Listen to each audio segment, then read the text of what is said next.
जोईअ में government degree college शागिर्दनि खां इल्म सां चाह रखंदड़ मेडिकल इंजीनियरिंग लाइ पढ़ंदड़ शागिर्दनि खां कम्युनिटीअ जे डॉक्टरनि साजिद अली लाशारी, अमजद सरियो, जुल्फकार खोसो, मंज़ूर शाहणीअ समेत कॉलेज जे लेक्चररनि जी निगरानी में डिग्री कॉलेज जोईअ जे शागिर्दनि खां मॉक एंट्री टेस्ट वरिती वई। टेस्ट पेपरनि में केमिस्ट्री, फिजिक्स, इंग्लिश, ग्रामर समेत ऐं ॿियनि सब्जेक्टनि जी टेस्ट वरिती वई। टेस्ट जो मक़सदु शागिर्दनि ऐं शागिर्दियाणियुनि खे तालीम जी हासिलात दौरान पाकिस्तान ऐं ॿाहिरीं मुल्कनि में दरपेश ईंदड़ मसइलनि के अवलीन बुनियादनि जे हल बाबति मॉक एंट्री टेस्ट जो एहतमाम कयो वियो, जंहिंमें कॉलेज जे 100 खां मथे होशियार शागिर्दनि ऐं शागिर्दियाणियुनि वॾे अंग में हिसो वरितो। मॉक टेस्ट में पहिरीं, ॿी, टी पोज़ीशन हासिल कंदड़ शागिर्दनि खे एज़ाज़ी महिमान एमएनए रफ़ीक अहमद जमाली, डीसी दादू नज़ीर अहमद सूमरो तरफ़ां 20,000 कैश ऐं शील्ड इनाम तौर शागिर्दनि में तक़सीम कयूं वयूं।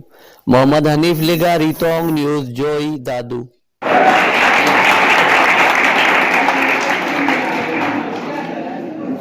मोहतरम असांजे मान वारे